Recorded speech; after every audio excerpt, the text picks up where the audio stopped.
And that's a good thing. The argument is over how much is appropriate at this particular juncture as we struggle to get the economy back on its feet and get the country in a place where it can sustain itself until we get a vaccine. Now, Melissa, lawmakers had talked about an idea of having a deal by Friday morning. It looks like there's not a whole lot of time. Chuck Schumer is ready to use budget reconciliation process to pass President Biden's massive spending bill. But other Democrats want to include more relief into the bill before it is officially passed. This can mean recurring stimulus checks, everybody. So you want to continue to watch this video so you never miss out on the most important stimulus news. Here is some breaking news on President Biden's Build Back Better package. Democrats face big obstacles and a deadline measured in weeks as they attempt to pass a scaled-down tax, climate, and healthcare package that could give them a boost ahead of the November elections.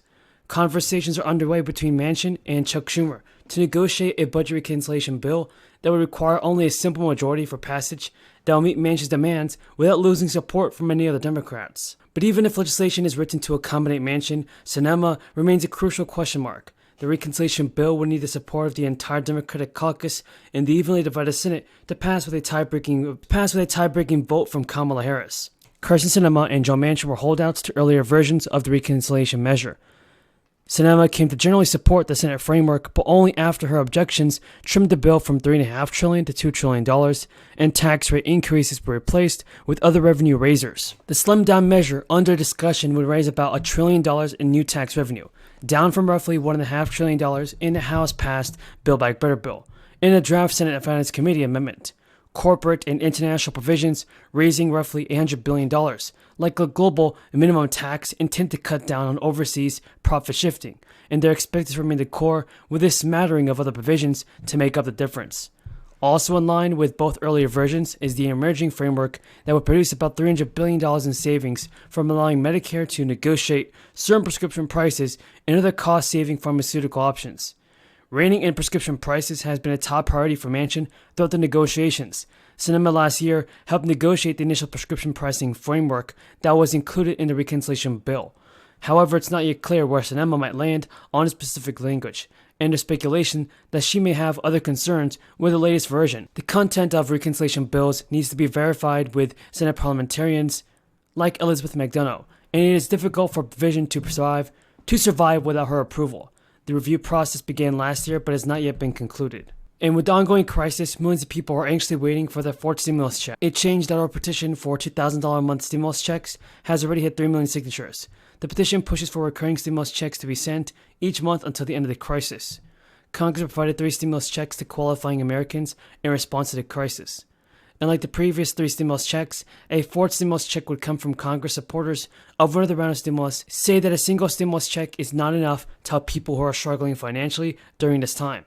Democratic Representative Ilhan Omar and 55 Democrats sent a letter to President Biden to support recurring stimulus checks, and 21 Democratic senators have urged President Biden to deliver recurring direct payments in a letter. The lawmakers argued that the last federal stimulus check of $1,400 was just not enough to support low-income families throughout this time. Thank you very much, Madam Speaker, and thank you very much, Hakeem Jeffries and Pete Aguilar. We got out late Thursday or early Friday morning, and I think everybody was sort of wondering, how is this going to go? The lawmakers, guys, in the House of Representatives and the Senate are going to guarantee a boost in benefits for Social Security beneficiaries at least. Monthly checks may be increased by at least $100 soon. Lawmakers in recent days took the first steps in ensuring that veterans actually receive a cost of living boost, everybody. That's in their federal benefits later this year, folks. And introducing legislation that would guarantee the veterans' checks see the same increase as Social Security payouts. So guys, this measure was filed by Representatives Elaine Leoria and Troy Niles. Senators John Tester and Jerry Moran have also shown their support for the bill. In joint statements, the four called the proposal critical to bolstering veterans' finances. The senator ranking member of the Senate VA committee said, "We have responsibility to take care of our veterans, many of whom rely on VA for financial support. As rampant inflation is driving up the cost of living, this legislation makes certain that veterans are able to keep up with our changing economy and receive the benefits they have been promised. The legislation linking the two government benefits is largely routine. Typical lawmakers approved the annual proposal to couple VA benefits increases with Social Security benefit increases by large bipartisan margins. But it isn't automatic. Despite efforts by some advocates in the past, an annual cost of living increase in veterans benefits requires congressional action. Social Security benefits, on the other hand, are adjusted based on automatic formula that is triggered when lawmakers vote on it or not. Last year, as inflation pressures began to impact the economy, that increase was 5.9%. Officials have not said what this year's adjustment may be, but continued rising costs across the economy could drive that figure even bigger. The VA COLA increase legislation would apply to payouts for disability compensation and other Democratic VA assistance programs. However, much of the higher COLA could be eaten up via Medicare premium increases, which typically also rises each year. For instance, the standard cost of Medicare Part B jumped 14.5% to $170 per month in early 2022. That's an increase of $21. Seniors saw a chunk of their 2022 COLA increase gobbled up by that higher cost. What are your thoughts on this, everybody? Tell me in the comments below. For many Americans, though, the crisis-induced shutdown offered a rare opportunity to better their financial standing. Government stimulus checks and fewer opportunities for spending drove the personal savings rate to a level not seen in many years, with many consumers using the extra cash to pay down debt, primarily their debit card and credit card balances, which have the highest interest rates.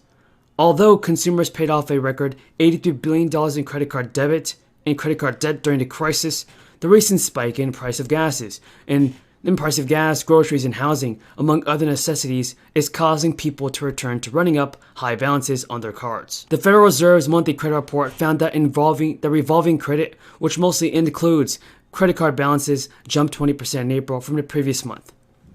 Meanwhile, credit card balances are also up year over year, reaching $840 billion in the first 3 months of 2022, and are expected to keep heading up higher.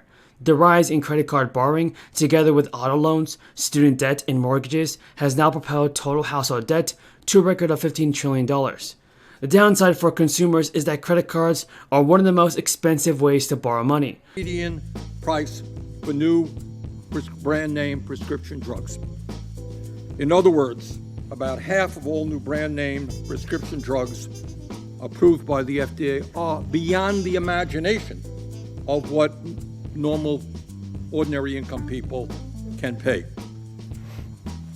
Now, how does this happen? And this gets to a very important point that we don't discuss, I think, enough either here as well.